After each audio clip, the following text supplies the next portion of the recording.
This is a board game doctor show, Breaking Brews. Greetings, survivors. We're here for a Breaking Brews special alert. A new card game is taking the internet by storm. Queen's Blood. Apparently it's from something called Final Fantasy VII Rebirth, and people can't shut up about it. Yes, it truly is incredible, all things considered. Well, hold on. I'm being told that there are many Fantasy VIIs, but this is the final one. Fascinating. That's right. I get all my info from Reddit. You can't go wrong that way. Good one, Squib. Now, let's look at some footage from Queen's Blood.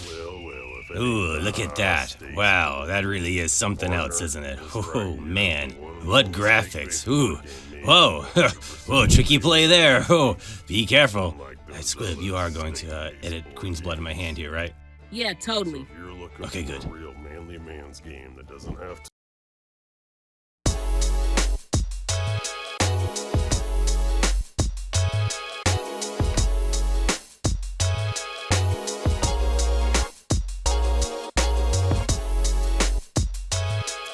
Let's talk about Queen's Blood. Here's what your setup is gonna look like.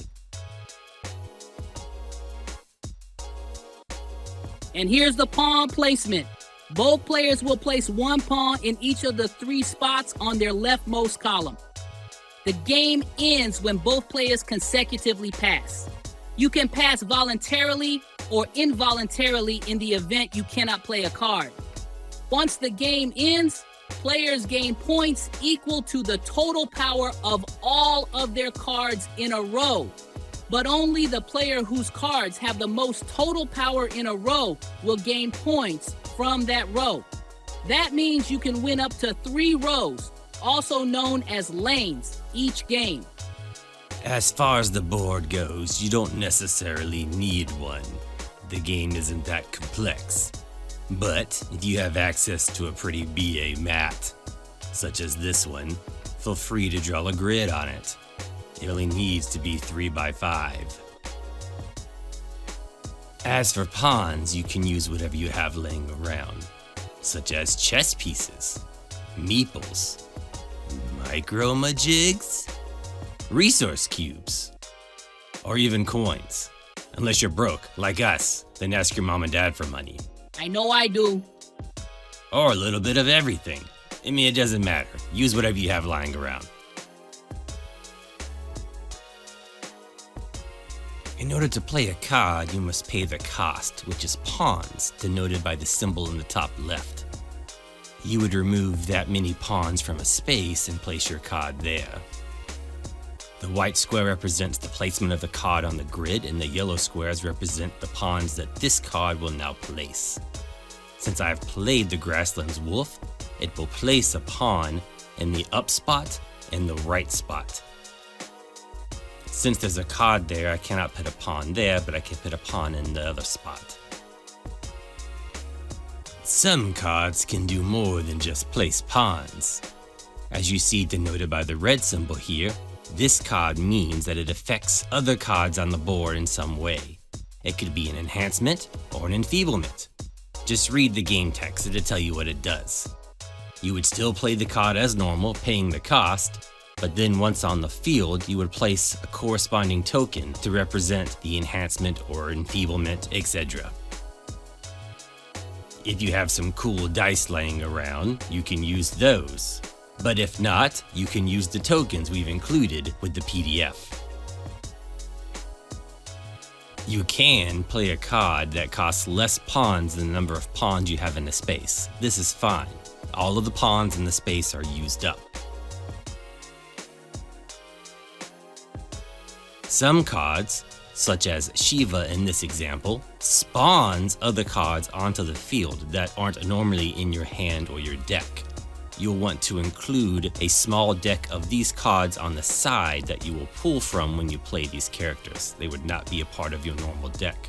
Now, in the case of Shiva, she spawns diamond dust on all spots in which you already have a pawn, like so. Sometimes a card you would play would attempt to put pawns on a space occupied by an opponent's pawn. When that happens, you actually remove their pawn and place your own. This is a very powerful strategy for board control. 2-for-1 swing. Now, let's look at when it would be advantageous to pass. In this case, I have 3 pawns left, but I'm already winning 2 of the 3 lanes. So there's no reason for me to continue to play cards. I can just pass and end the game. You can see here that even though I'm losing this lane, I'm winning and winning this lane. This strategy doesn't necessarily work when replacement cards come into the equation, so be warned. You can wait until the end of the round to tally up each of the lanes, or if you're very particular about it, you can keep a running tally by using dice. Or whatever you have lying around. Calculator, paper, it doesn't really matter. In this clip, we want to show you that it doesn't really matter if you use all blue cards. You don't necessarily have to do red and blue cards in a 2-player game, because almost all of the cards in the game are so symmetrical that flipping them results in the exact same situation.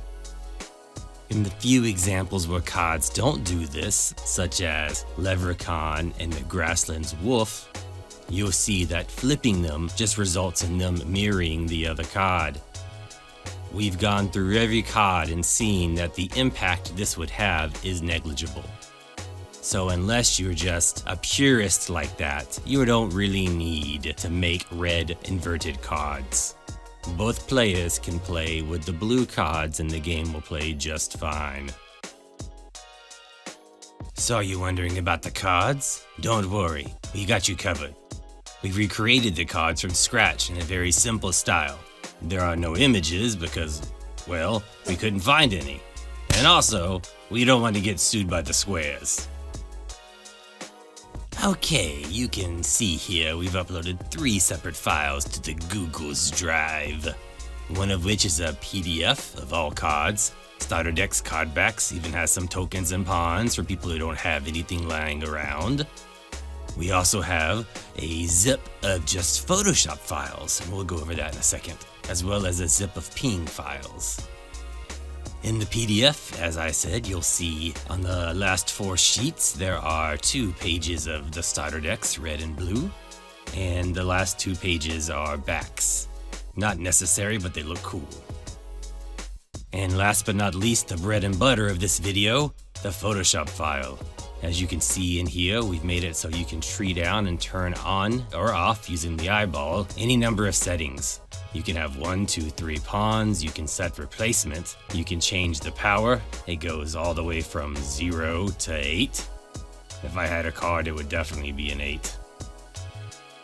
Maybe I'll make a card.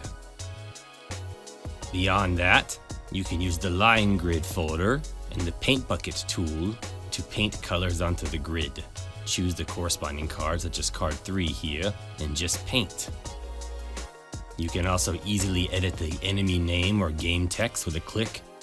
And if you want the red-yellow cube, you can turn it on. There's only one, but you can make copies and move it around as needed. Finally, we have a don't edit folder with random things in it you really shouldn't mess with, but if you wish, you can toggle off the blue layer to make a red layer for red cards. Arts and crafts time. Take a sharp object or some scissors.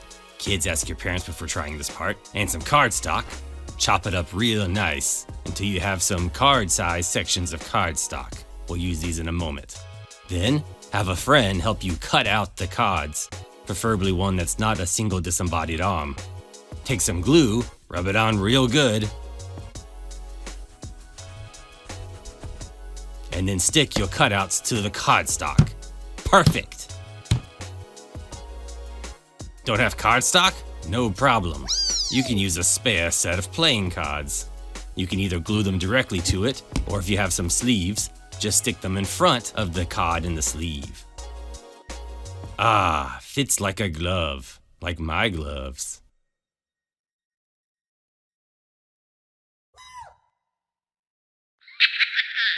Thank you for tuning in to this brief Breaking Brews on Queen's Blood.